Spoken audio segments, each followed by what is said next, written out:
itu daftar perguruan tinggi, Mbak. Diterima di 7 perguruan tinggi seluruh dunia, Mbak. Jadi diterima di Jerman, diterima di Belanda, diterima di Korea, diterima di Singapura di NTU, kemudian diterima di UI, di ITB, sama Universitas Presiden di Bekasi. Semuanya beasiswa. Akhirnya memilih di Nanyang Technological University di Singapura. Dan mengapa? Karena di Singapura itu negara maju, itu lebih jelas. Jadi kalau di Indonesia itu kan mungkin sudah lulus belum jelas pekerjaannya. Kalau sudah bekerja belum jelas juga berapa gajinya itu.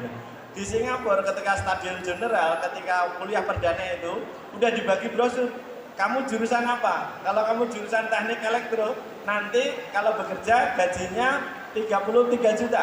Kalau kamu dokter gajinya 35 juta, begitu ya. Tapi betul, ternyata setelah lulus bekerja memang gajinya seperti yang ditulis di situ. Karena NTU sebagai perguruan tinggi 50 besar dunia itu nggak mau diremehkan. Kalau ada perusahaan yang gaji alumni NTU sesukanya, maka perusahaan itu akan diprotes oleh NTU dan bisa dibubarkan. Nah, sampai segitu itu.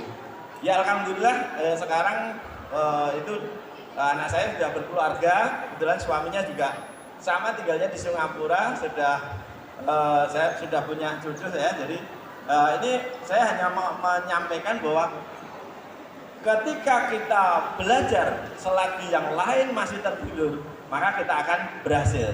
Gambarannya adalah seperti itu. Itu Mbak, terima kasih. Biasa sekali Bapak. Mana nih tepuk tangannya untuk Bapak Bung Karno? Nah, untuk termin selanjutnya adalah mungkin saya mau bertanya dengan Dr. Hardianto terlebih dahulu.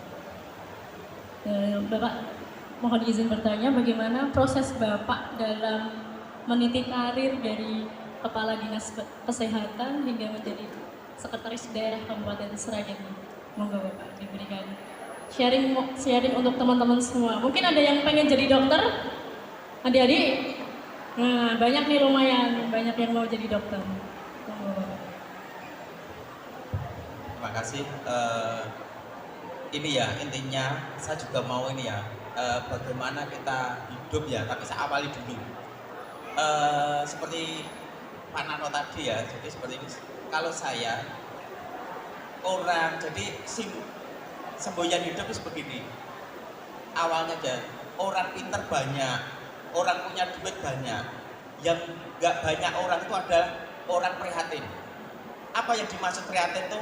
Kalau kita beragama Islam, tahajud, duha, puasa, Senin Kemis itu. Jadi mungkin saat ini banyak orang yang pinter, banyak orang yang punya duit.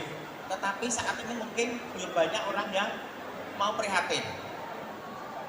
Insya Allah saya sejak SMP itu puasa Senin Kemis, tahajud, duha. Jadi ini kunci, saat itu kuncinya seperti itu. Ya, jadi saya awali seperti itu. Jadi ini coba tolong mungkin nanti malam coba dicamkan. Bener nggak? Orang pintar banyak, orang punya duit banyak, tapi orang prihatin banyak nggak? Orang mau nggak sholat tahajud, mau berangkat kerja atau sekolah mau sholat duha, orang mau puasa, orang sedang wayai makan kita berpuasa, itu ada enggak? Jadi intinya seperti itu. Terus yang kedua, bagaimana apa yang setiap perintah atau setiap kerjakan jangan melihat bagaimana tidak bisa dulu, tetapi setiap perintah harus kita kerjakan harus kerjakan sebaik-baiknya. Jangan pekerjaan asal selesai, tetapi dikerjakan yang paling terbaik, itu kuncinya. Jadi seperti itu. Jadi kenapa saya sampai karir saya sebagai sekda ya, jadi seperti ini. Saya lulus dokter tahun 93, 94 itu saya kerja di Pertamina selama setahun. Saya kerja di Pertamina itu setahun. Jadi kerjanya saya di Pertamina Pusat. Saat itu mungkin nggak banyak orang yang kerja di Pertamina karena memang syarat-syaratnya sangat banyak ya. Saat itu pegawai negeri gaji 100.000, saya sudah gaji 3 juta. Jadi seperti itu. Dan karena dokter itu harus jadi pegawai negeri, saya harus PTT, saya jadi pegawai negeri gaji 200.000. Jadi saya gaji 3 juta minimal, jadi pegawai negeri jadi 200.000. Saya PTT setelah dari Pertamina karena saya dokter wajib kerja PTT, pegawai tidak tetap di Puskesmas Kedawung dengan gaji 500.000. setelah dari gaji 3, saya tuh gaji 3 juta, mungkin kalau di extend bisa sampai 4 juta. Padahal harga sepeda motor saya tuh 1,6. Tapi karena saya pegawai, karena dokter harus wajib jadi dokter PTT, saya harus kembali ke PTT, ya disyukuri gaji 500.000. Gaji 500.000 waktu itu sangat tinggi karena pegawai negeri waktu itu 150.000. Setelah PTT tahun 98 saya jadi pegawai negeri CPNS di Kalimantan Selatan. Saya jadi kepala pos Kalimantan Selatan dengan gaji 200.000. Istri saya juga jadi CPNS, istri saya dokter gigi, juga gajinya 200.000, 400.000. Padahal saya sebelumnya pernah punya gaji 3-4 juta, punya gaji PTT 500 kali 2 juta. Tetapi saya harus ini, tetapi saya syukuri ternyata gaji 200 sampai gaji 3 juta itu malah bisa ngumpul yang gaji 200.000.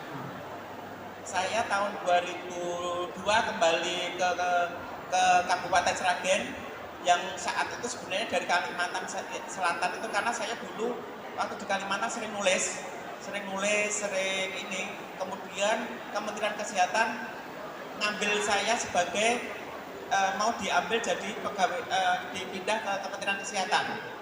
Waktu itu banyak orang masih senang, teman-teman saya pun pada support, kamu harus di Kementerian Kesehatan supaya nanti mewakili kita-kita. Karena bapak saya tidak mau, bapak saya minta saya harus pulang ke Sragen. Akhirnya karena saya dari kementerian, saya kembali ke kementerian, dimarahi juga. Orang mau masuk kementerian aja banyak yang antri-antri, kenapa kamu dipanggil ke kementerian tidak mau. Jadi begitu dari Kalimantan Selatan, saya terus maunya apa kamu? Saya dikembalikan saja ke kota saya, ke kota kelahiran saya. Jadi saya tahun 2002 kembali ke Kabupaten Sragen, di Puskesmas Sragen. Tahun 2005 saya pindah ke Puskesmas Sragen. Waktu itu saya belum jadi kepala Pumas. Tahun 2024 saya jadi kepala Pumas Sragen. Di tahun 2011 saya pindah ke Dinas Kesehatan sebagai kabid, kemudian pindah ke rumah sakit. Tahun 2011 sebagai kabid di rumah sakit, kemudian kembali ke DKK lagi jadi sekretaris, kemudian tahun 2016 saya jadi kepala Dinas Kesehatan. Saya selama 6 tahun jadi kepala Dinas Kesehatan. Di samping saya jadi kepala Dinas Kesehatan, pernah mengampu PLT kepala BP 2KB di DKB, kemudian pernah menjadi kepala BKP SDM, BKD, juga pernah jadi asisten. Jadi saya waktu itu sebenarnya saya dokter, kalau disuruh milih sebenarnya pilih jadi dokternya, tidak pilih jadi kepala dinasnya. Karena saat itu praktek saya tuh sehari bisa di atas 100. Kalau disuruh milih sebenarnya milih jadi dokter saja, praktek saja. Tetapi karena akhirnya saya putuskan ya sudah terlanjur di ini, makanya setiap pekerjaan harus kita kerjakan dengan sebaik-baiknya. Jadi saya jadi kepala dinas selama 6 tahun, kemudian saya mulai tahun 2022 1 November dilantik jadi sekretaris daerah Kabupaten Sragen. Jadi intinya semuanya itu harus kita kerjakan, pekerjaan itu harus kita kerjakan dengan sebaik-baiknya. Jadi ini, ya memang kalau dipikir dokter jadi sekda itu sangat-sangat berat. Karena yang kita pelajari pasien, penyakit, tapi sekarang kita harus belajar semuanya. Tetapi kita selalu bersemboyan, pekerjaan itu harus dikerjakan dengan sebaik-baiknya, pekerjaan itu harus dikerjakan dengan sebaik-baiknya. Inilah kita akhirnya apapun tugas yang kita ini ya, karena saya dokter, kalau sebenarnya kalau milih ya milih periksa pasien saja, karena itu gaweane, tapi karena saya sudah diamanai jadi sekretaris daerah, akhirnya saya kerjakan. Walaupun selama 2-3 bulan ini saya harus pagi, siang, sore, malam belajar banyak, berkoordinasi, dan kadang istilahnya tidak mengenal waktu, kadang ngurangi tidur. Walaupun saya memang sejak dulu berlatih bahwa tidur itu tidak harus lama, tidur itu dijaga kualitasnya. Saya itu sejak dulu tidur paling maksimal 3-4 jam.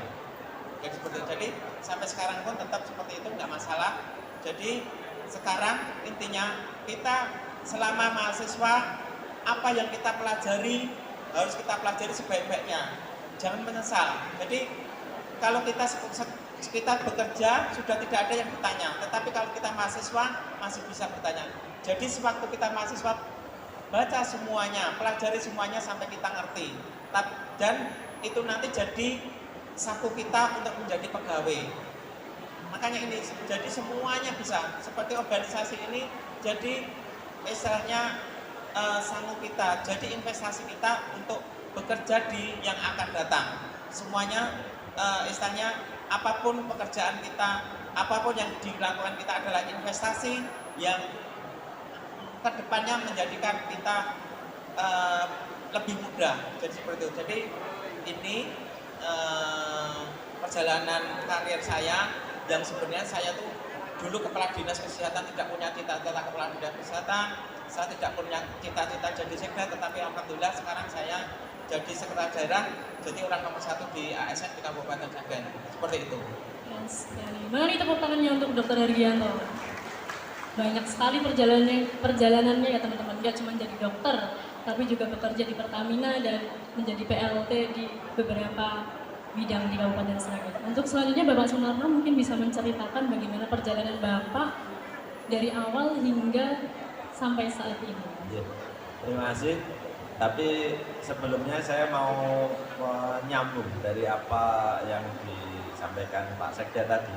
Saya simpulkan menjadi motivasi kita bersama. Kesimpulannya bahwa sukses itu dari susah. Betul Bapak Ki? Sukses itu dari susah. Ilustrasinya, halo audien, adik-adik semuanya, ada kisah begitu.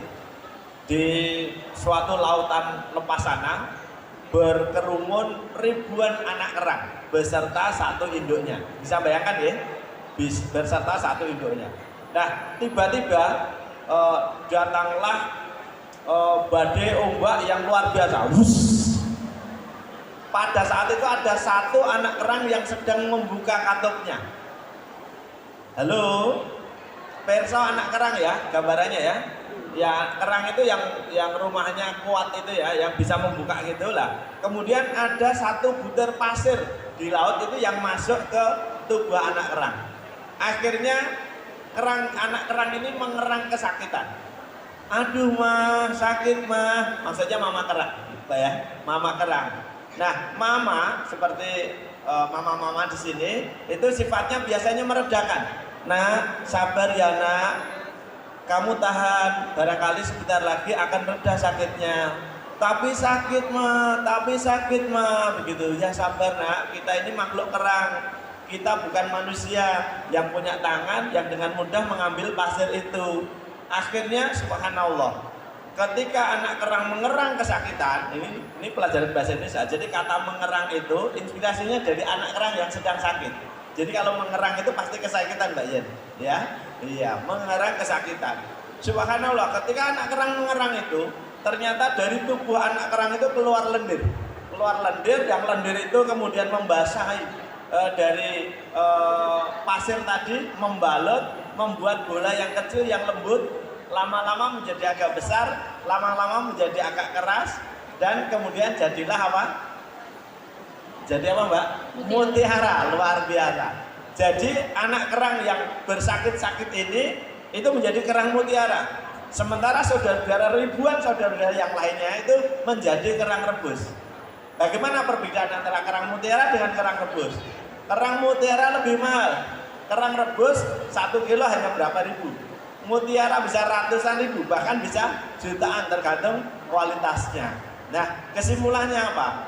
Kerang mutiara ini bersusah payah. Bersusah payah itu adalah membayar kesuksesannya.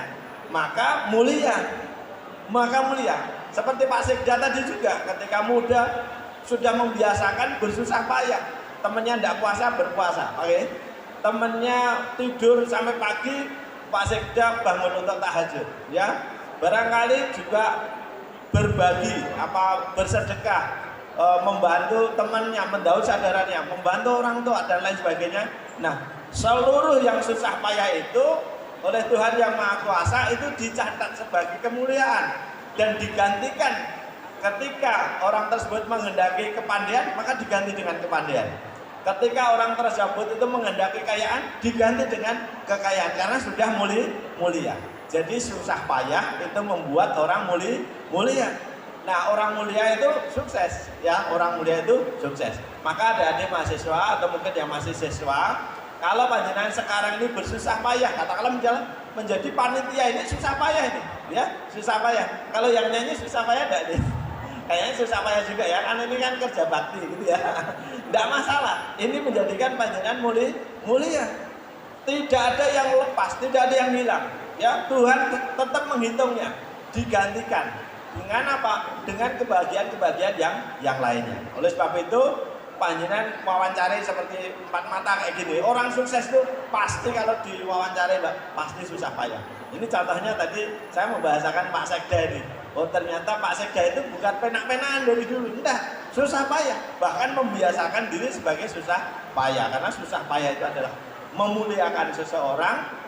Sama manusia itu juga seperti kerang juga. Ketika manusia itu mau susah payah, maka akan mulia. Nah, untuk perjalanan saya dari desa, Mbak, dari Boyolali, orang tua juga saya tidak mampu, saya berprinsip taruno ngumpuli bopo. Saya sebagai orang muda harus lebih sukses daripada orang tua. Jadi ya belajar dan seterusnya. Kalau perjalanannya panjang sih, Mbak, panjang. Termasuk saya sebenarnya mau kuliah di Amerika, tapi kemudian ibu saya tidak boleh. Mau jadi dosen di Lampung aja tidak boleh. Zaman dulu itu Lampung itu jauh sekali. Wis pokoknya mati urip neng Solo wae, paling cedak gitu. Sehingga beda sama orang tua sekarang, orang tua zaman dulu. Terus saya mendengarkan pengajian. Mendengarkan pengajian itu berbakti kepada orang tua judulnya. Apapun kata orang tua itu baik untukmu. Faktanya begitu. Terus tak pikir-pikir juga, iya ya. Apapun ketika itu dari orang tua itu pasti baik. Ya terlepas dari orang tua mungkin kita bodoh karena tidak sekolah. Tetapi itu orang tua kita. Orang tua itu adalah wakil Tuhan di muka bumi. Maka saya manut. Alhamdulillah ketika manut pada orang tua, alhamdulillah ya nasib tetap baik. Ya saya jadi setelah lulus kuliah ya kemudian jadi guru, kemudian jadi fasilitator, menjadi tim pengembang kurikulum nasional Direktorat di pembinaan SMA di Jakarta gitu sambil jadi guru. Ya kemudian promosi jadi kepala sekolah dan kemudian berpindah-pindah dan terakhir kepala dinas wilayah 6 provinsi Jawa Tengah. Kemudian anak saya tadi yang pertama tadi sekarang tinggalnya di Singapura. Yang kedua yang baraannya Mbak Dokter ini sedang menyelesaikan S2 di UGM. Mudah-mudahan April lulus nanti. Dulu S1-nya di Al-Azhar Kairo. Kemudian anak saya itu juga berprinsip lebih sukses dari orang tua gitu, sama dengan saya.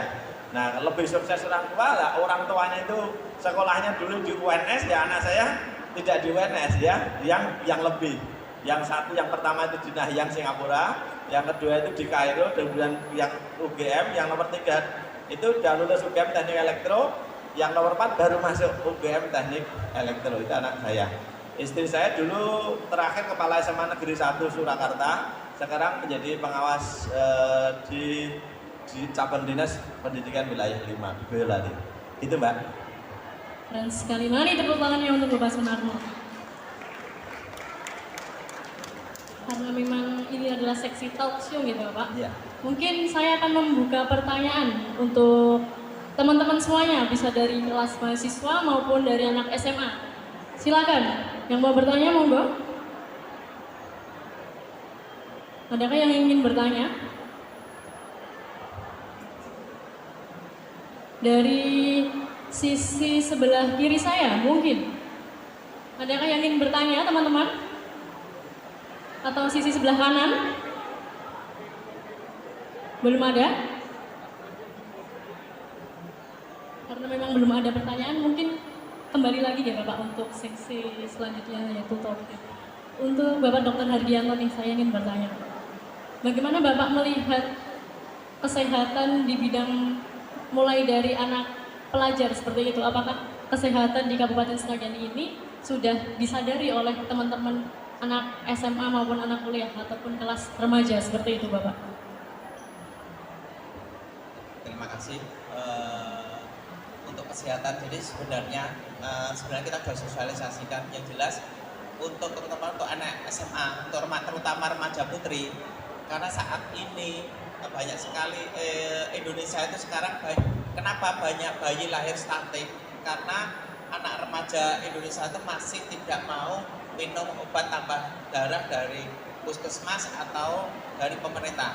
Jadi harapan kami untuk teman-teman remaja putri, setiap diberikan obat tablet tambah darah harus minum supaya nanti waktu nikah kemudian melahirkan, nanti melahirkan bayi yang sehat, bayi yang tidak stunting. Karena stunting itu salah satunya karena remaja putri kekurangan zat besi atau anemi. Jadi monggo teman-teman remaja putri yang sudah menstruasi, setiap diberikan tablet tambah darah harus minum. Terutama tadi ya, ini dari gender tadi saya lihat juga ketua posyandu remaja. Jadi bagaimana kita harus mensosialisasikan untuk remaja putri itu bisa minum tablet darah, dan juga bisa mensosialisasikan juga manfaat dari imunisasi tetanus. Jadi seperti itu. Terus untuk pengetahuan mengenai kesehatan saya kira nggak masalah guys. Semua sekarang ada posyandu remaja, kemudian di sekolah itu ada pendidikan biasanya ini ya untuk kesehatan, jadi penyuluhan tentang kesehatan dari dinas KB juga ada, kemudian juga mungkin juga yang sekarang kadang harapan kami yang sudah diketahui itu harus diamalkan, jangan yang sudah tahu tidak diamalkan. Contohnya setiap kita kasih penyuluhan masalah obat-obat terlarang, harapan kami ya bagaimana obat-obat terlarang tidak baik harus diikuti, jangan sampai kita terjerumus untuk memakai obat-obat terlarang. Jadi harapan kami karena obat-obat terlarang ini nanti akan menyebabkan kita tidak akan bisa menjadikan SDM kita unggul, SDM kita baik karena kita sudah terpengaruh dengan obat-obatan itu. Jadi harapan kami nanti bagaimana remaja ini mengerti kesehatan harus diamalkan. Saya kira kalau untuk kesehatan, karena saya melihat remaja milenial ini remaja yang pinter teknologi, pinter medsos, saya kira banyak ilmu di sana. Saya kira itu saja, terima kasih. Untuk Bapak Sunarno nih, jadi karena memang ini rata-rata pesertanya adalah kelas 12